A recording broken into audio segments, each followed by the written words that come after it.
Good evening. I'm Gavin Cleesby, the Director of Programs, Exhibitions, and Community Partnerships for the Massachusetts Historical Society, and I'm happy to welcome you, both the people who are attending in person and those of you who are joining us online. For anyone who might be visiting MHS for the first time, we are the first historical society in America. We maintain a fantastic research library, which has an amazing collection of material. We have the papers of 3 of the first 6 U.S. presidents, namely John Adams, John Quincy Adams, and surprisingly, Thomas Jefferson. We also, as we do for many of our programs, have pulled together a small display of items related to this evening's conversation. It's on display on the landing right outside of the door. For those of you who are here in person, you're welcome to check it out after the program is over. For those of you online, I can let you know that it has to do with material related to the mourning of George Washington's death. It includes a printed ceramic jug, a large handkerchief, and 3 medals, which were struck to commemorate the passing of Washington, one of gold, one of silver, and one of pewter. We've been making our collection available to the public for the past 232 years, and researchers from across the country and across the world come to us to learn about American history. We also host a large variety of programs, and we hope that those of you who are able to will be able to join us for some of our upcoming programs. We're only able to host programs like this thanks to the support of our members and donors. And so we hope you'll return for future events. And we also hope that if you are not a member, you'll consider joining or supporting the MHS in some way. This evening, we are happy to welcome Dr. Lindsay Chervinsky. We hosted her a little while ago, virtually in 2020. We were actually supposed to host her in person, but that did not work out due to the events of 2020. But this time, we're happy to welcome her in person. She'll discuss her new book, which is titled Mourning, the Presidents, which she co-edited with Matthew Costello. This publication brings together renowned and emerging scholars to examine how different generations and communities of Americans have eulogized and remembered U.S. presidents since George Washington's death in 1799. Dr. Chervinsky is a historian of the presidency, political culture, and the government, especially the president's cabinet. She is a fellow at the Klug Center at the Library of Congress and a senior fellow at the Center for Presidential History at Southern Methodist University. And then just as a personal note, which I think makes her very welcome at MHS, she also has a dog named John Quincy Dog Adams. So I think that's hard to beat that under this roof. So without further ado, please join me in welcoming our speaker. Well, thank you all so much for being here. It's so great to see you in person. It's great to be here in person. My first book came out 3 weeks after the pandemic started. Not the best timing. And it was crushing to not be able to come to places like this. And in this particular moment, I'm actually wrapping up a book on the presidency of John Adams. And so I'm trying hard not to geek out over literally every object that we are seeing in the building. So it's just such a treat to be here. And for those of you joining virtually, thank you so much. I really appreciate it.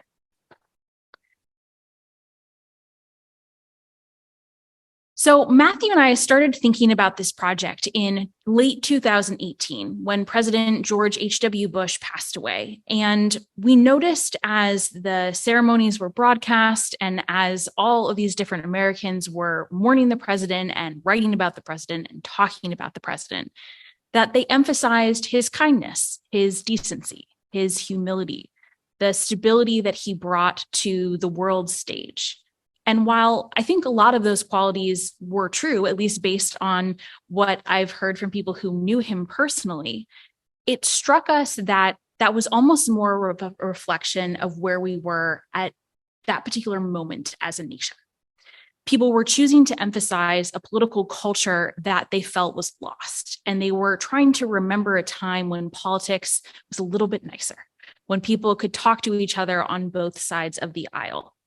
And so it seemed to us that this moment almost said a lot more about where we were as a nation and the sometimes complicated and tense and uncomfortable political dynamics, as you can see probably in the bottom right picture, than it did about the person we were trying to remember.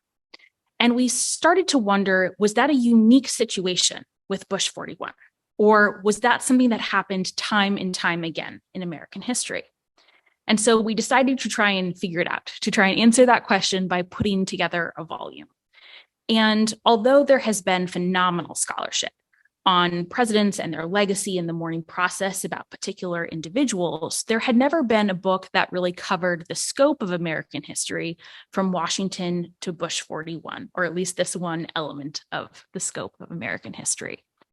And one of the great things about pulling together a volume like this one is you get to learn from scholars. You get to pull together 12 brilliant brains and learn from their expertise and put together a book and maybe not have to do all the research yourself. So it was a little bit more of a quick process than it would have been if one person wrote it. And we attempted to answer this question. And in doing so, we discovered that there were 4 themes that I think are worth highlighting this evening that I want to share with you all.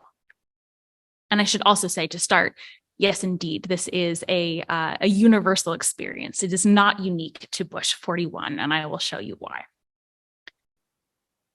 So like so many things with the presidency, this story starts with George Washington. He died in December of 1799 after a very quick illness. It was relatively surprising to most Americans because he was still in pretty good health. And he had just shortly before his death articulated exactly what he wanted to have happen in the event that he did pass away. He wanted a very simple funeral. He wanted just family and close friends that were living nearby to attend. He didn't want a lot of fanfare or pomp and circumstance. And almost immediately, as soon as he passed away, that plan was thrown out the window. And it was thrown out the window because the American people had their own ideas about what his death meant, about what ceremonies should be available to them to participate in, and who should participate. So local citizens from Alexandria came to Mount Vernon and insisted that they be allowed to join the mourning process. Militias marched, groups of Freemasons came and put on ceremonies. There were cannons, there was music. This was not at all what Washington had envisioned. But it made sense because he was the most public figure for over 5 decades in American life. By the end of the Revolutionary War, people were already calling him the father of the country. And so it was really difficult for Americans to envision a United States without him. It was terrifying for them to envision what the country might be without him there as a symbolic anchor. And so they needed to have a way to express that grief and try and process what it would mean. So in addition to the local people who insisted upon participating and invited themselves to Mount Vernon, which we would probably consider in very poor form today, the country staged over 400 mock funerals from Maine to Georgia, often with an empty casket, a portrait of George Washington, and a military sword. Now, this sounds kind of weird to us to have, like a fake funeral, but at the time it was important for Americans to be able to go, to participate, to grieve, and to start to process what that would mean. Another equally symbolic, although slightly different death came in the form of Abraham Lincoln. Now, Abraham Lincoln was the first president to be assassinated. He was shot on April 14th, which was Good Friday. He then died on Saturday, and then Sunday was Easter. And the circumstances of his death at the end of the Civil War, assassinated by a Confederate sympathizer, and then, of course, the religious connotations at a time when most Americans were observant Christians, the resonance, the emotional turmoil, the sense that Lincoln had really died for the sins of the nation was something that people just couldn't quite get past. So in addition to the horror of the first assassination, there was this additional element that he was somehow sacrificed for the future of the nation. A similar pattern occurred about 100 years later when President John F. Kennedy was also assassinated. And his death was really embraced by the American people, and in particular by his successor, Lyndon Johnson, as a way to move forward civil rights legislation. In fact, in Lyndon Johnson's speech, which he gave in the House chambers just a couple of days after Kennedy's assassination, pictured here on the right, he explicitly referenced his predecessor and said that we must put forward this legislation for him. We have to do this to honor Kennedy. So right away, shortly after Kennedy's death, it was being embraced and used by the American people and by Johnson as a way to achieve a higher aim. The second theme that came out through this volume that I think is particularly interesting because it shows the constant evolution of the American story is the role of technology. So one of the reasons that Washington's death was so unique was because we didn't have modern technology. It took a while for the news of his passing to reach all of the different states. It took a while for these events to be planned. And so it ended up being a multi-month process, much, I should say, to the consternation of John and Abigail Adams. But by the time Lincoln had passed away, there was the advent of the telegraph and the advent of the railroad. So people learned of his death almost immediately. And so it became a very national shared experience over that weekend because they knew almost instantaneously. And then the additional shared element was increased by the role of the railroad. So what Lincoln's cabinet decided to do is they put, after his service at the White House, and then he laid in state at the Capitol, they put his casket on a train, and it basically retraced the route that he had taken on his way to DC before his inauguration. So the entire country wasn't really included. The South didn't really have a say at this point, perhaps for understandable reasons, but he went north to New York, where, has anyone seen the photograph of Theodore Roosevelt? Does anyone know? So there's this amazing photograph of Theodore Roosevelt as a young child, basically hanging out of the window of his family. Yeah, hanging out of the window of his family home, watching this procession. And he talked about it. It's been verified, so this is not a myth. It is actually him. He talked about it later as this pivotal moment for him in understanding the importance of the presidency to the American people and the importance of Lincoln in particular. So it goes north. Theodore Roosevelt sees this process, and then it goes west to Illinois. And at each stop, the casket was removed and was put on either a carriage or a cart like this one, and Lincoln was displayed. So on one hand, technology and innovation has made this possible. On the other, a lack of technology and innovation probably reduced the appeal of this event because there was not refrigeration at the time, and there was not modern embalming techniques. So often Lincoln was surrounded by a sea of flowers, not necessarily for aesthetic reasons, but for scent reasons. When FDR died, the technology continued to play an important role. He died in Georgia unexpectedly towards the end of World War II in 1945. He was again transported by train to Washington, D.C., where he had his state funeral. But that process and the funeral proceedings were transmitted by radio.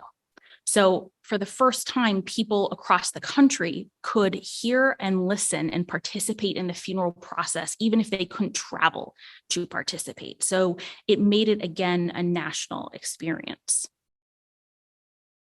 And then, of course, the rise of television has completely changed this experience as well. Does anyone have memories of the Kennedy funeral? Yes, and did you watch on television? So pretty much anyone who was old enough to watch television at this point watched the funeral and probably has a memory of this iconic and historic image of Jack saluting his father. And the reason that that image is such a central part of the American story is because it was on TV and people could see it. And so it again changed the dynamic of what it meant to actually experience the loss of a president and who could participate. More recently, Ronald Reagan's funeral proceedings were also televised. By this point, there was the rise of the 24-hour news cycle. And so most TV stations had pretty much full programming for almost a week to cover Reagan and his legacy and his family and where the plane was and what was happening. And I've talked to people who have done some of the punditry for that. And they basically, for days, were just stuck in front of their camera talking about Reagan. So it became not only did it become a day of mourning, but it became a week of mourning. The third theme that came from the volume, and one that I think is particularly important, is who counts in the telling of the story and the role of race in the mourning process and the crafting of that legacy. So the story we often tell with Thomas Jefferson's death is that he and John Adams died on July 4th, 1826, 50 years to the day from the signing of the Declaration of Independence, which, by the way, is weird, right? Like, that's just a strange historical fact. You could not craft that. If you did craft it in like a script, the director would tell you that it was too much. And Americans at the time thought it was too much. They were a little concerned that, like, what did it mean for the nation, and that these two legends were dying on the same day and the generation was passing, and did it mean like something very ominous for the future of the nation? The part of the story that's not often told is a couple of days after Jefferson's death, he was in extraordinary debt, and roughly $2 million of today's money. And it triggered a fire sale of his entire estate, including the auction of the entire enslaved community at Monticello. And the first of those auctions took place on the steps of the West Portico at Monticello.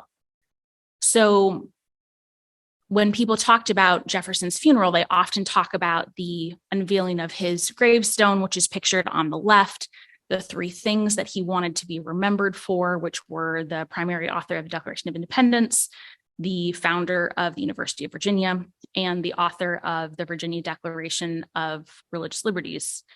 What they don't mention is that the people who were mourning there, the vast majority of them, the enslaved community, they were mourning the loss of Jefferson. Some of them were related to Jefferson, so they were genuinely mourning. But they were also mourning for what would come next, because they knew exactly what was going to happen. And most of the enslaved community were auctioned off. They were sold to plantations in the Deep South to work the growing sugar and cotton empires, and they never saw their family or friends again. So this part of the story of the mourning process typically was not told for a very long time.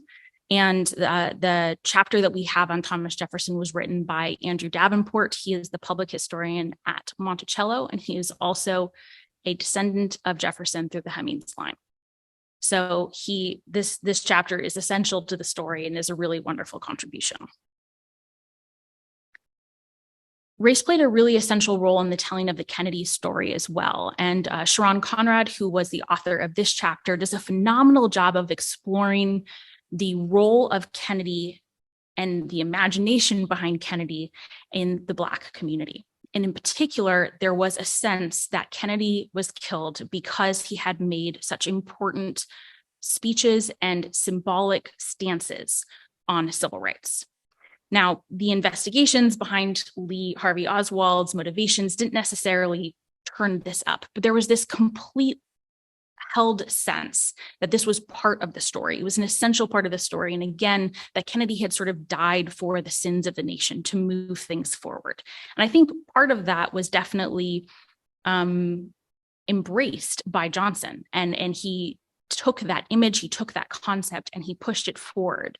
And this sense was so deep. And one of the things I love about Sharon's chapter, she looks at the material culture of the mourning of Kennedy, and how many African-American families hung pictures of Kennedy next to pictures of Frederick Douglass or Abraham Lincoln or Jesus. And many Black publications sold items to help commemorate his death, including busts and portraits. And she included a couple of these photographs in the volume.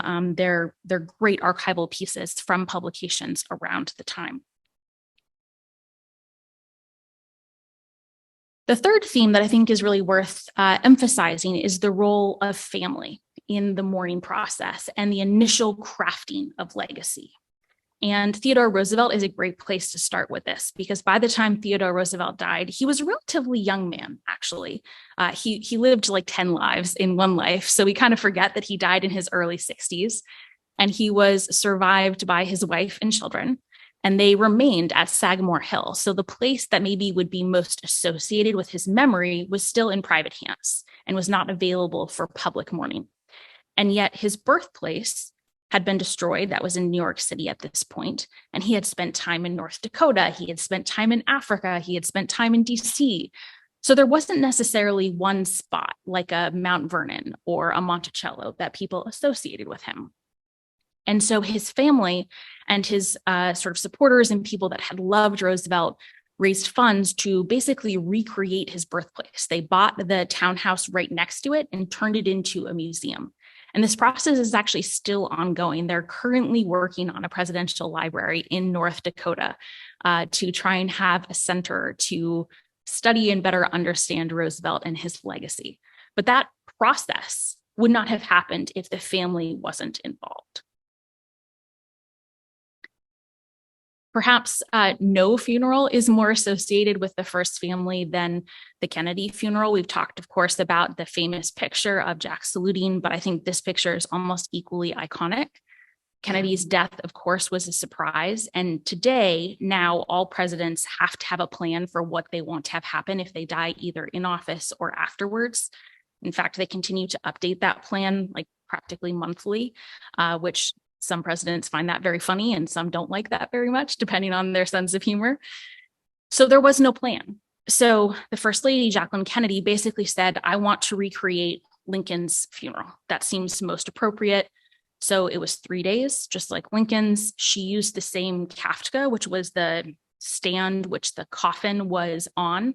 And there are these great stories of people actually going through the National Archives at night, like trying with a flashlight, trying to find it because they knew it was somewhere, but they weren't totally sure where. But it was very much her design. It was her choice. And I think that the experience of it was very personal because of her. This is probably a dangerous thing to say in Boston. So I will tread lightly, but I think Kennedy's legacy is also perhaps most shaped by his family. Is anyone a fan of the C-SPAN presidential rankings, or has anyone read them? Are they familiar with them? Excellent, I see a hand. So every 4 years, C-SPAN puts out these presidential rankings. And I had actually had the pleasure to participate last time, and it's way more complicated than you would think because there are 10 different categories and you have to rank them from 1 to 10. And it's a very scientific process. But I think one of the more interesting elements is the change over time, who rises, who falls, and why. Well, Kennedy originally started off in a top 5 position, and now he usually hovers somewhere between 10 to 12.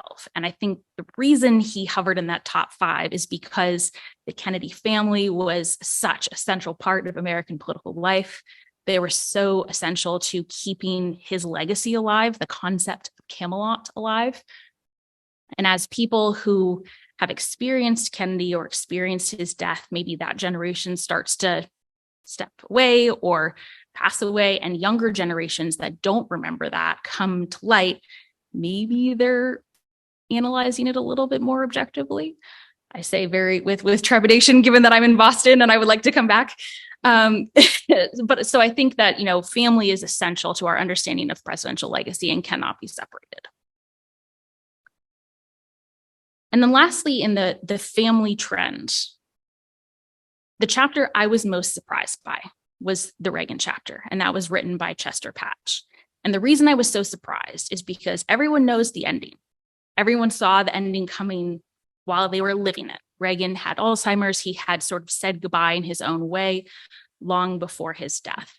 But what made it so moving, I actually was brought to tears the first time I read the chapter. What made it so moving, I think, reading about it and living through it, was that regardless of what you thought of Nancy and Ronald Reagan, them or their politics, the love that they had for one another and their devotion was so clear, was so palpable. And the grief that Nancy showed during this process after such a long illness shaped most people's experiences of this funeral and cannot be separated from how we think about Reagan and his memory.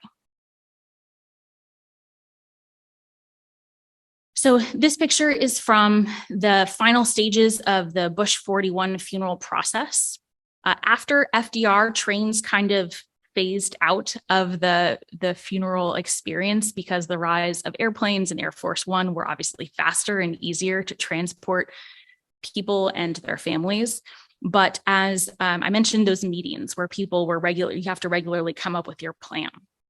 And our Bush 41 chapter was written by Warren Finch, who was the director of the Bush Presidential Library, actually while Bush passed away.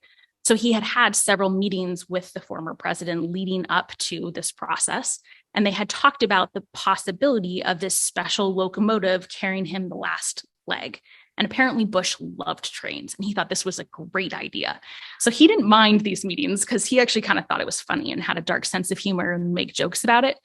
He didn't ever want to talk about his legacy. He called it the L word. He said that was for historians, but he would talk about the trains. And so he was very excited about the train. And apparently he once made a joke where, I mean, to get into the detail of these types of plannings, they had planned ahead of time what the menu would be for lunch on the train for the family when they went from Houston to College Station where he was buried. And they asked him, what do you think? And he was like, I'm not going to eat it. Like, you guys choose. I won't be eating, which I think is fantastic. But so I included this picture because when Bush 41 died, it was a week-long process. There were military jets. There were 2 funerals, one in Houston, one in DC. The family had to sort of choose who was going to be invited to which and who was going to speak at which because there were so many people. And it's a real process. And so for anyone who has seen that funeral and then more recently watched the experience around the death of Queen Elizabeth II, you're going to see some parallels. We have less crowns, we have less carriages, but there are some real parallels. And so one of the trends that we noticed as we were putting together this volume is the increase in pomp and circumstance, the increase in expense, the increase in American expectation about what these funerals are supposed to look like. And we started to ask whether or not that was a good thing. Is it a good idea to celebrate a person as though they are above the rest of citizenry? It's one thing when a president dies in office and they are actually the head of state and they pass away. It's another thing to celebrate particular acts that they do that are extraordinary, to honor their service and their legacy. But do we really want to celebrate their lives with the type of devotion and fanfare that is more often reserved for monarchs or autocrats? And I don't necessarily have an answer to that. I think it's probably a personal answer for everyone, but I think it's worth considering. And the volume offers a very hopeful note in this regard, I think, because it demonstrates the constant evolution of these practices, the constant evolution of what mourning and legacy looks like. And so every generation, every time we have an opportunity to have one of these new experiences, we can think about what is appropriate, what is best for a republic, what conveys the values and the principles the nation is founded upon. So that's a little food for thought as we head into the question and answer portion. I always like to reserve a lot of time because I want to know what you want to know more about, and I want to give you that information. So please don't hesitate to raise your hand. I don't know if we can get questions in from online, but either way, happy to answer them and look forward to talking to you more. Yes.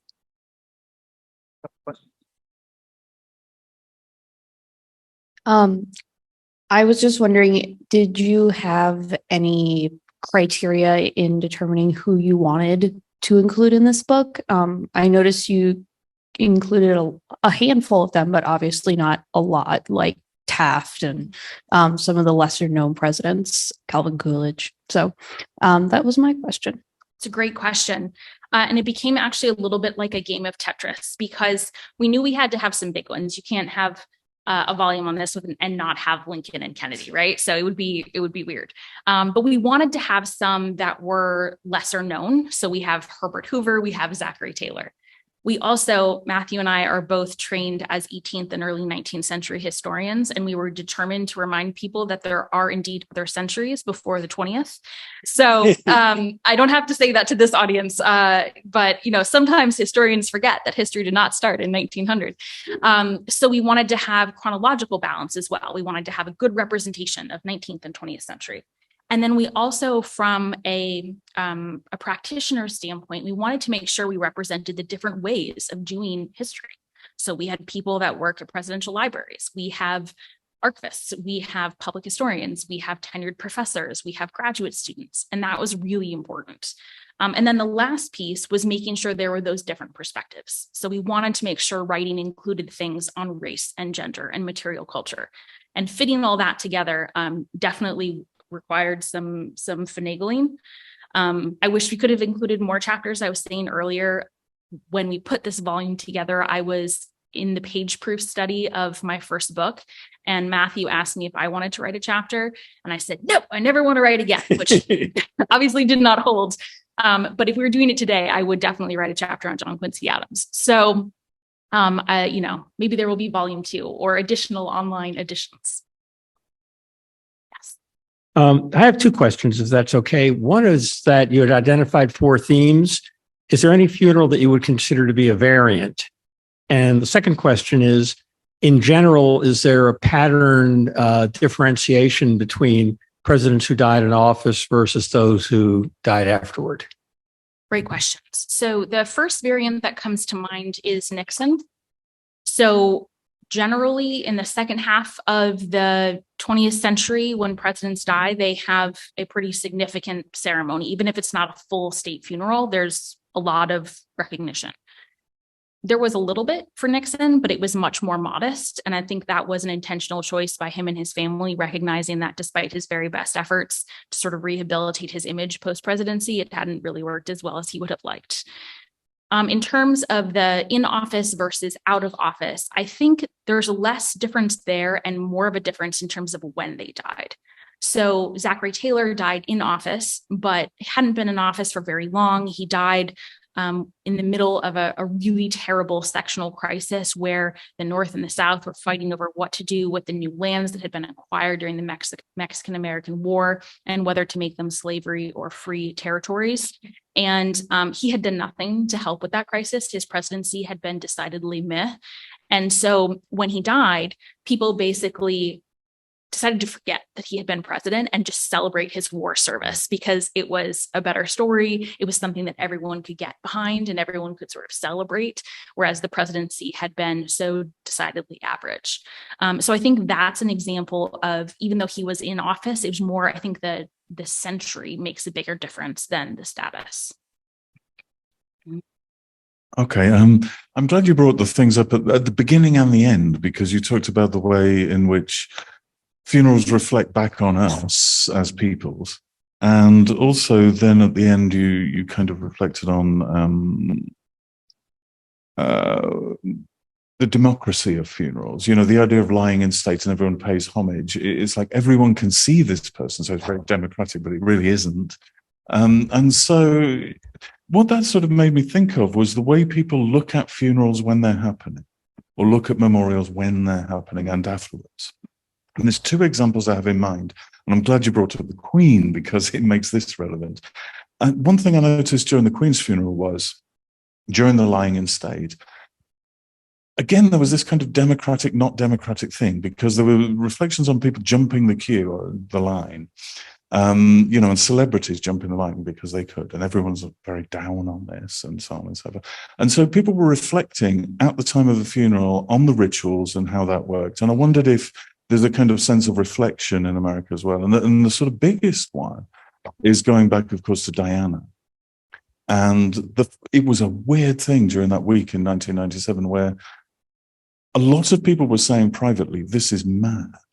You know, the amount of kind of public outburst, it was very mad, it was very un-British, and it was very sort of emotionally incontinent in a way. I mean, that seems unkind to say that, but there was a sense that that was what was happening. And then the next year, looking back on it, they made all kinds of arrangements and literally, almost no one showed up. It was like we all suddenly decided without saying it, because you weren't allowed to say this is crazy. But later on, everyone tacitly kind of admitted it was because no one showed up the second year. Yeah. So I just wondered if there's this kind of sense of reflection as well during the time, a kind of conscious reflection. Obviously, you wouldn't have time to go. Yeah. Well, I think the closest parallel that I see in terms of the reflection is, so when presidents die, there's this conflict about how honest are we supposed to be about who they were and their legacy. And everyone, has been to a funeral where the people are describing the person that died, and you're like, doesn't really sound like the person I know, which is fine. Usually people do it out of respect for the family and the loved ones. And if it's, sort of just I shouldn't say this pejoratively, but if it's just sort of an average person, then what's the harm?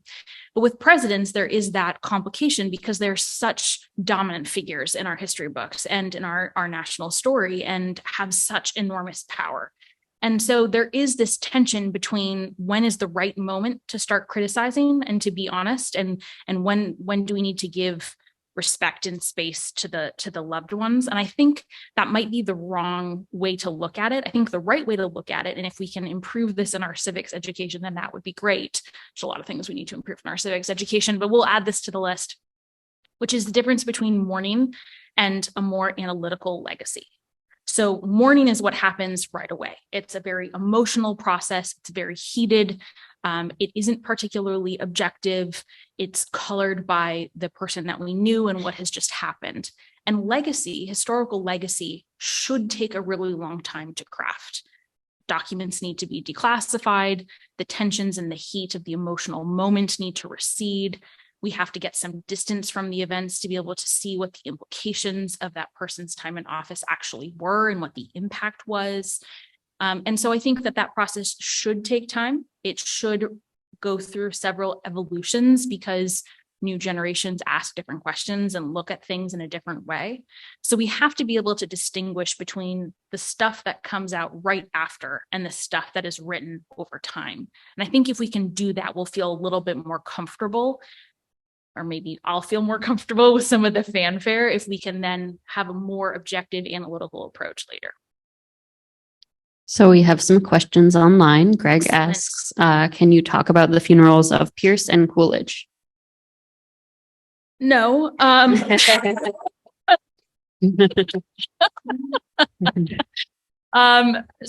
I will say that there's a stretch prior to the Civil War of presidents who, resoundingly hang towards the bottom in those rankings, and I think rightfully so. And Pierce is one of them. And so if I'm getting, okay, I've been in school a trillion years, and I'm a historian of the presidency, and even I confuse the order of the ones in the 1850s prior to Buchanan because they're so forgettable.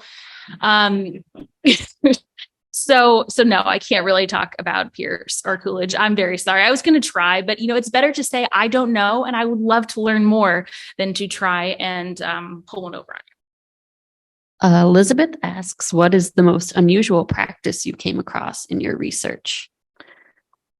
So this was very normal. This was customary in the 18th century, but it's really creepy to us. When someone died in the 18th century, you would often cut off some of their hair and put it in jewelry. So you could have a locket, you could have a watch, you could have a ring. And it was a way to remember them. And you can still go into the archives today and find jewelry with hair in it.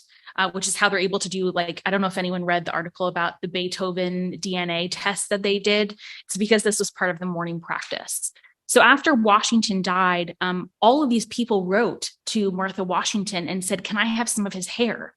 And they usually put their plea in context. They said, my father served with him. It was so pivotal to his identity and who he was. And he remembered Washington with so much love and adoration. And I would love to have some of his hair.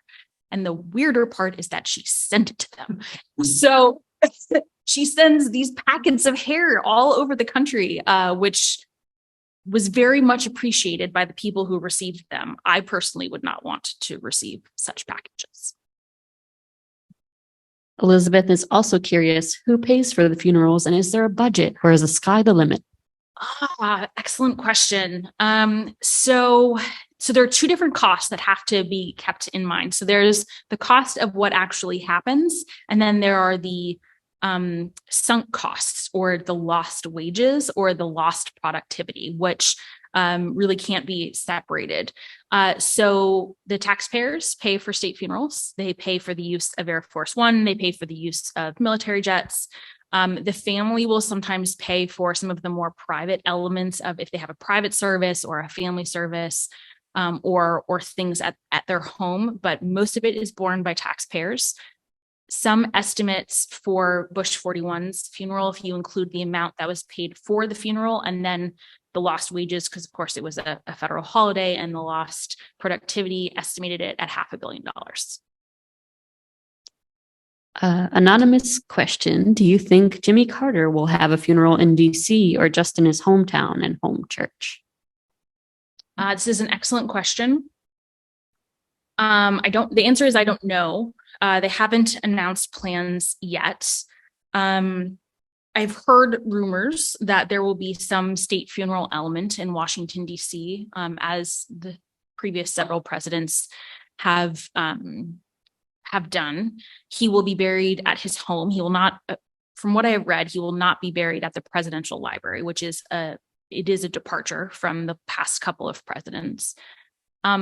I would hope. So I think one of the things that's amazing about Carter is that he, from all accounts, he has lived his life with his values, and has demonstrated what it means to be a public servant and to be committed to service and humility and little r Republican virtue.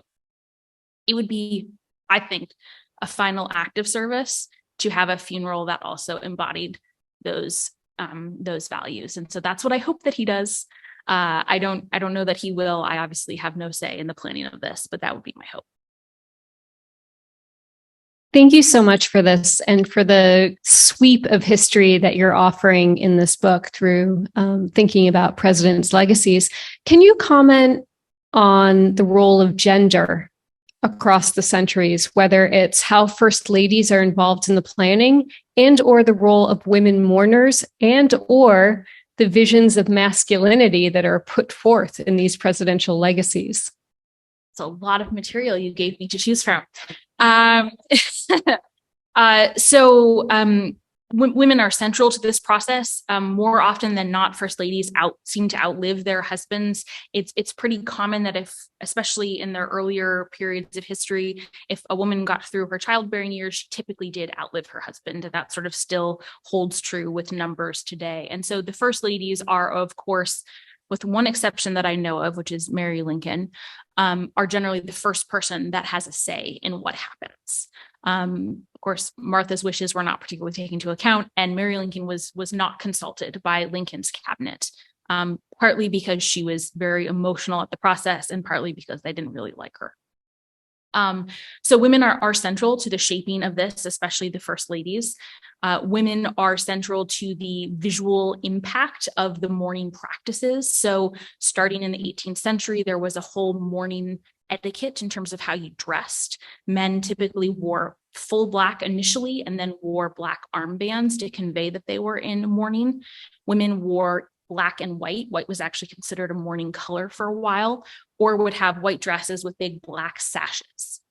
They were often the ones that made these items, whether it was theirs or their husbands. They were often the seamstresses that created the crepe, that was the black fabric that was hung on federal buildings and on homes to convey mourning. And they were, of course, present at all of these events, either officially or unofficially. In terms of masculinity, we like to remember, there's a statistic that taller people are more likely to be elected president than short people. I think Madison, there's this incredible statistic. If you look at the elections between the two candidates, the taller one almost always wins. And I think that is just one tiny element of our visions of what it means to be a masculine leader. It is no surprise that most presidents, especially if they lived through a war, fought in that war. They tend to have elements of military glory and military jets and military representation. And there's nothing wrong with that. I am in no way casting aspersions on the military or military service, but it is striking that is what we think of as a strong masculine leader. And it's worth thinking about as we eventually at some point elect a female president.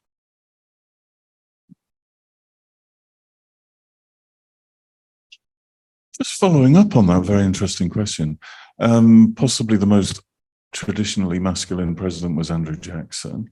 And so I wondered if you had anything to say about his funeral. But also, not long after him, there was William Henry Harrison, who, of course, killed himself by being stupidly masculine. And so, what happened at his funeral, if you happen to know?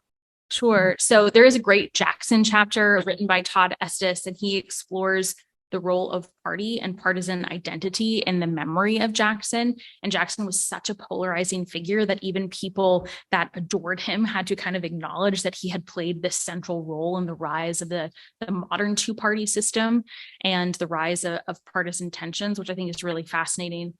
What's interesting about Jackson is that in person, he was much less the manly man than his supporters portrayed. He was often sick. He was much quieter in person. He wasn't nearly as bombastic, but they very much put forth the man on horseback and the one that liked to fight a lot of duels. In terms of, behavior that potentially brings upon death, that certainly comes to mind. I think one of the parallels in that moment with William Henry Harrison is time after time after time after time, parties put forward generals. They put forward these military leaders with the hope that they will be unifying figures. They often are. They're often very popular. It helps that they frequently are apolitical until they actually come into office. And with the hope that military leadership will transfer to political leadership. I think there are 3 cases where that has worked: Washington, Grant, and Eisenhower. For the most part, the other ones that were sort of the peak of their military career and coming into office, like William Henry Harrison, not so much. Or Zachary Taylor, not so much. Ted Online asks, did vice presidents who died in office receive significant memorials? No. The vice president was and remains to this day, in my opinion, the worst job in DC. John Adams said it was absolutely useless. Another vice president, I will not use the actual language he used because it's impolite, but the more proper way to say it is he said it was basically the same thing as a bucket of spit. It's a terrible job, and it's such a terrible and overlooked job. The only responsibility for a long time was to have a pulse. And if the president died in office, and then the vice president was raised to that position, or the vice president died, there are huge gaps in American history where we haven't had a vice president. I highly recommend just look it up on Wikipedia. The chart is astounding, including much of LBJ's presidency, when we had just kind of seen the importance of having like a number 2. It took a very long time to rectify this loophole in the Constitution, given how, kind of essential it is to have a backup. But so vice presidents often would spend most of the year not in DC. They would often go home. They didn't have to do anything. By the, initially when John Adams was vice president, when Thomas Jefferson was vice president, they sat in on the Senate sessions. They took the presiding over the Senate part very seriously. After that, they just went home. They didn't do anything. And so when they died, it really wasn't a big deal. Not to be cruel. More recently, that is obviously not the case. When a vice president dies in the more recent future, they have received some of the plaudits and the ceremonies, but that is a very, very recent creation that I think has risen in parallel with the rise of the responsibility of the vice president, which really is something that's only happened in the last couple of decades. Jolyn asks, if you were to add a section on John Quincy Adams, what would it say? Oh, love this question. Okay, so John Quincy Adams probably takes the cake for the most dramatic non-assassination presidential death. It's an important caveat. So after his presidency, JQA, as I'm sure many of you all know because of where we are, went on to have another career. It's like his 100th career at this point, another career in Congress. And he was a absolute terror, and in the very best way. He, because of who he was, because of his status as a former president, and because he was the son of a president, he was basically untouchable by the Southern representatives. And so he could just go after them on abolition and slavery, and there was nothing they could do about it. Whereas they could often challenge other people to duels or cane them or whatever. No one was going to cane John Quincy Adams. So he had this remarkable career, and then he died. he had a stroke while literally in Congress, and his body was moved to the Speaker of the House's office, and he died in the Speaker of House's office. And they still have the couch in the Capitol. You can go see the couch.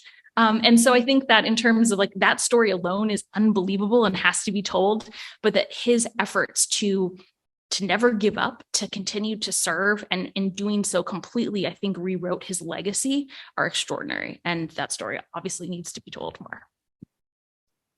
Well, I want to thank you very much for a wonderful presentation, and we look forward to volume 2 with JQA centrally focused. We have books available in the lobby, and those people joining us online, we hope you'll visit your favorite online book retailer and purchase a copy. Thank you very much.